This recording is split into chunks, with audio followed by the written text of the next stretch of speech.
السلام علیکم my dear YouTuber احباب، کیسے ہیں آپ سب؟ تو چلیے جلدی سے پڑھ لیتے ہیں ہم عشق میں بسنو قسط نمبر 125 حصہ اول۔ حنان اپنی آنکھوں میں آنسو لیے اس ایک بات پر مطمئن تھی کہ اب نورما مہران خان کو سب سچ بتا دے گی اور مہران اسے معاف کر دے گا۔ اسے پورا یقین تھا کہ سچائی کے سامنے آتے ہی نفرتوں کی یہ دیوار پاش پاش ہو جائے گی، لیکن قسمت کو کیا منظور تھا یہ کوئی نہیں جانتا تھا۔ تقدیر کے لکھے ہوئے سے وہ ابھی تک بے خبر تھی۔ حنان بے چینی کے عالم میں کمرے میں ٹہل رہی تھی، مگر بھوک اور نقاہت نے سے اس کا برا حال تھا۔ وہ محض 2 قدم چلتی تو اس کی سانسیں پھولنے لگتی۔ وہ شدید ذہنی دباؤ اور مسلسل بھوکے رہ کر حد سے زیادہ کمزور ہو گئی تھی، لیکن آج اس کے تمام دکھ دور ہونے والے تھے۔ آج اس کی بے گناہی ثابت ہو جاتی تھی اور وہ اپنے خان کے ساتھ سکون کی زندگی بسر کرتی۔ یہ ایک چھوٹی سی امید ہی تھی جو اسے جینے کا، اس اندھیری زندگی میں زندہ رہنے کا حوصلہ دے رہی تھی۔ کتنے ہی خوبصورت اور حسین خواب حنان کی آنکھوں نے ان لمحوں میں دیکھ لیے۔ وہ سوچ رہی تھی کہ جب اس کے خان کو پتہ چلے گا کہ اس نے اپنے خان کی جان بچانے کی خاطر یہ سب کچھ کیا،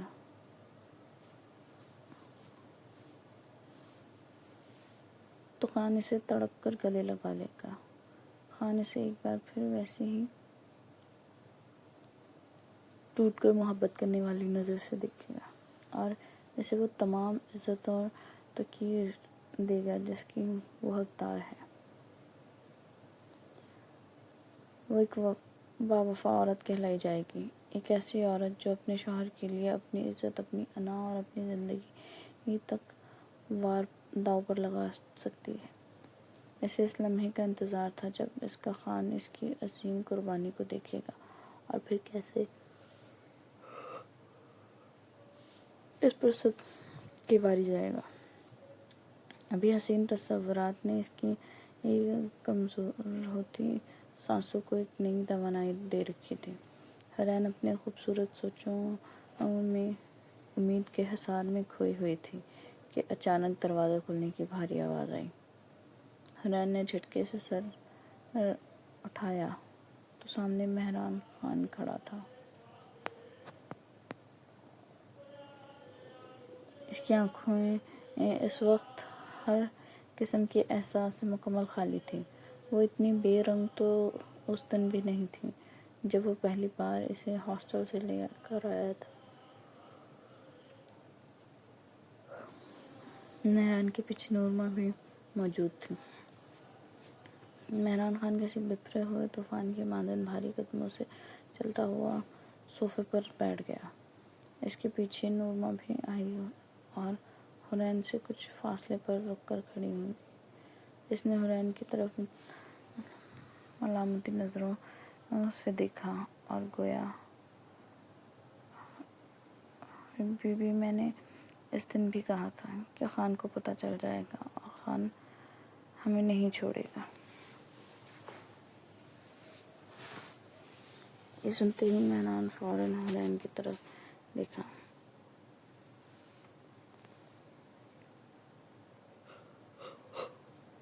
جو بے یقینی کے عالم میں پھٹی پھٹی آنکھوں سے نورما کو دیکھ رہی تھی۔ نورما پھر بولی، بی بی آپ میری بیٹی جیسی ہو، پر اگر میری بیٹی بھی ایسا کرتی جو آپ نے کیا ہے تو میں خود اس کی جان لے لیتی۔ حنان کی حالت اس وقت ایسی تھی کہ وہ کانٹوں کا بدن میں لہو نہیں۔ وہ ساکت رہ گئی کہ نورما یہ کیا زہر اگل رہی تھی۔ نورما نے مگرمچھ کے چند آنسو بہائے اور مہران سے مخاطب ہوئی، خان، حنان بی بی نے آپ کو دھوکہ دیا ہے، ان کا چکر کسی اور کے ساتھ ہے۔ میں مزید آپ کو اندھیرے میں نہیں رکھ سکتی۔ آپ کے جانے کے بعد ہی ایک لڑکا حنان بی بی سے ملنے آتا تھا اور اسی دوران جب مجھے ایک دن پتہ چلا تو حورین بی بی نے مجھے دھمکایا اور نوکری سے نکلنے کی دھمکی دی کہ اگر کسی کو بتایا تو نوکری تو جائے گی ہی ساتھ میری جان بھی جائے گی۔ وہ جھوٹ کی انتہا کرتے ہوئے سسکیاں لینے لگی۔ صاحب میں ڈر گئی تھی اس لیے سب جھوٹ بولا۔ حورین بی بی نے منع کیا تھا کچھ بھی بتانے سے، اسی لیے آپ کو کچھ نہ بتا سکی۔ حورین کسی بت کی طرح ساکت کھڑی اس جھوٹی اور مکار عورت کو دیکھ رہی تھی۔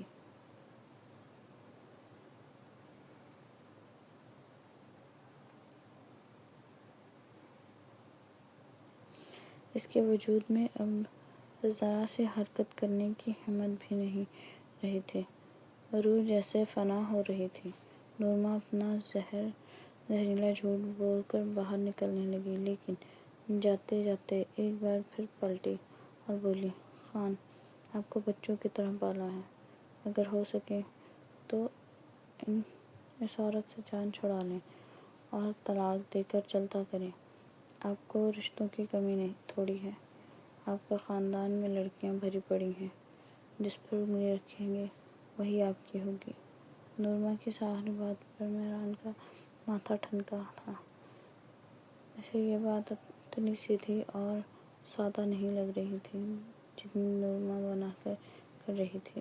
نورما نے آج تک کبھی اس طرح کی باتیں نہیں کی تھیں۔ عمران خان خاموشی سے اس بات میں سر ہلا گیا جیسے اس کی بات مان لی ہو۔ یہ دیکھ کر نورما کے چہرے پر پل بھر کو ایک فاتحانہ مسکراہٹ آئی اور پھر فوراً غائب ہو گئی، لیکن مہران اسماعیل کو دیکھ چکا تھا اور اس کے ذہن میں شکوک کے نئے دور وار ہو گئے تھے۔ کیمرہ اب بھی ویسے ہی چل رہا تھا اور دیان کی نظریں اسکرین پر جمی ہوئی تھیں۔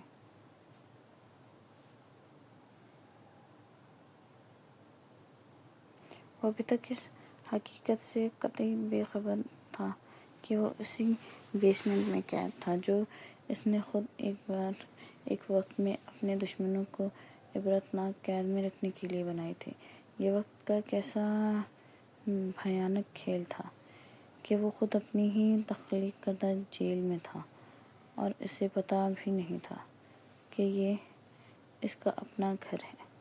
اب وہ اسکرین پر دیکھ رہا تھا کہ ثریا خان سب کے سامنے پلک کو بے عزت کر رہی تھی۔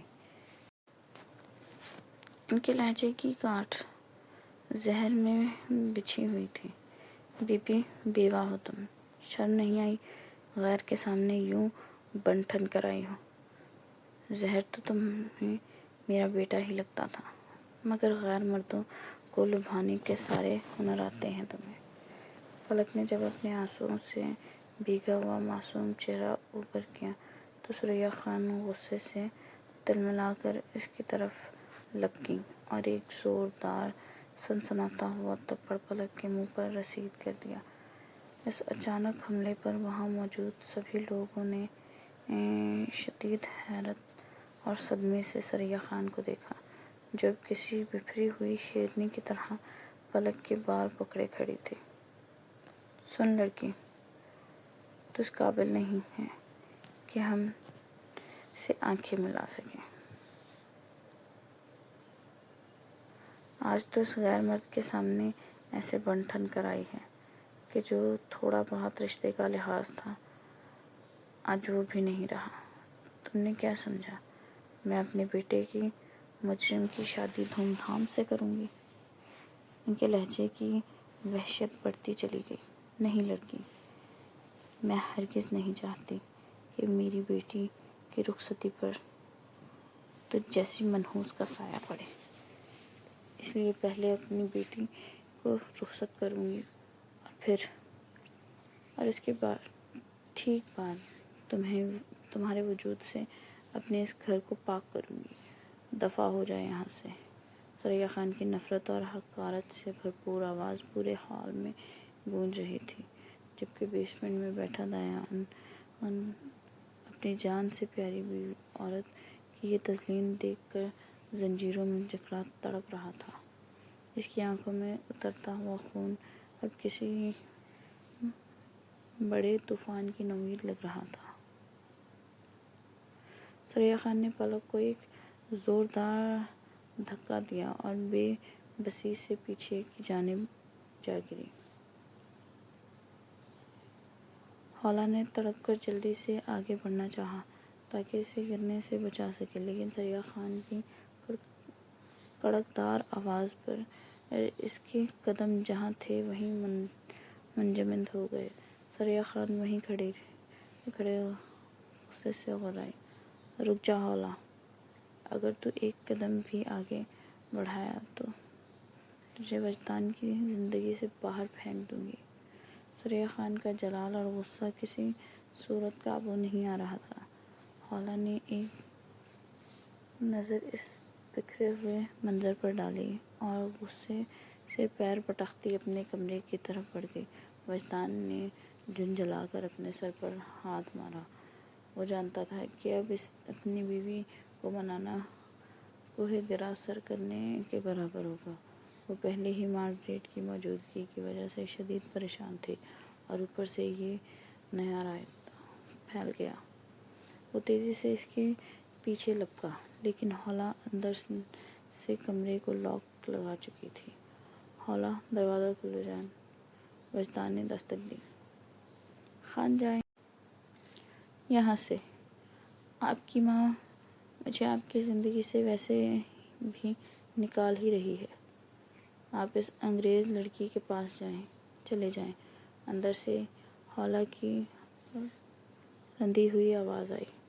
ارے میری زندگی تو آپ ہیں جان، پلیز دروازہ کھولو۔ وجدان نے اسے بہلانا چاہا، مگر حولا بھی آج پورے جلال میں تھی۔ میں کچھ نہیں ہوں خان، آپ کی جان۔ آپ اس عورت کے ساتھ وقت گزاریں۔ آپ کی موریں بھی یہی چاہتی ہیں۔ وجدان کا صبر اب جواب دے رہا تھا۔ اس نے پشتوں میں اپنی محبت کی تمام تر گہرائی ان لفظوں میں سمو دی۔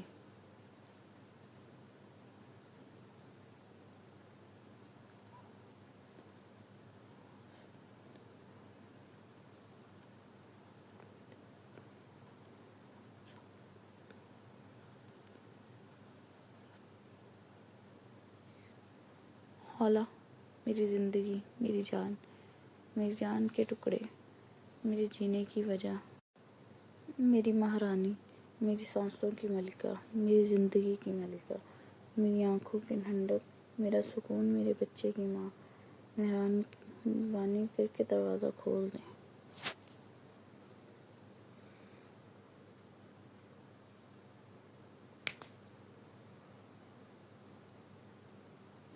لیکن حولا بھی اپنی ضد کی پکی تھی۔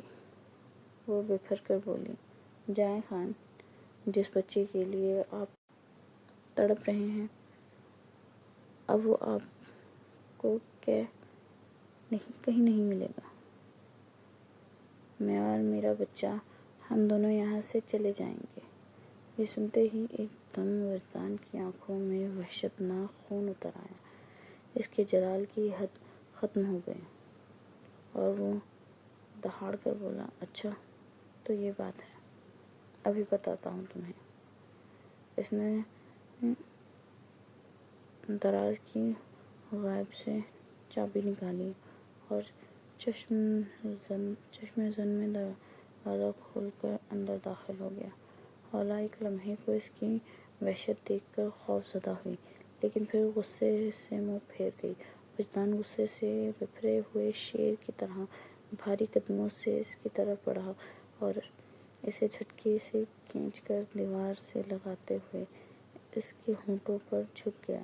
حولا اپنی پوری طاقت سے اس کے آہنی سینے پر مکے مارنے لگی، لیکن وہ پہاڑ خان تھا۔ بھلا یہ نازک سی لڑکی اسے کہاں ہلا سکتی تھی؟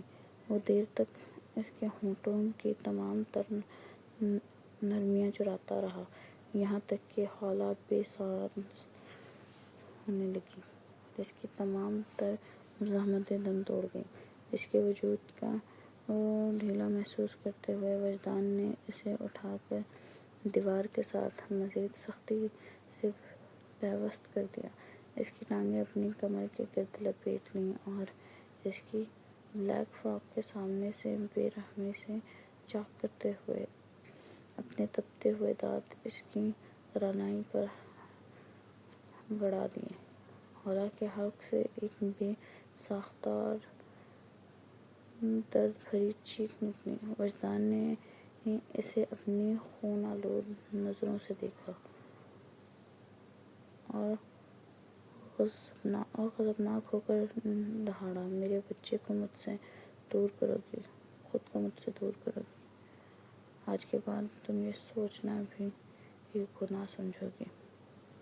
وہ ایک بار پھر وحشیانہ انداز میں اس کی گردن کو داغدار کرنے لگا اور اس کی فراک کے یہ پرخچے اڑاتا چلا گیا۔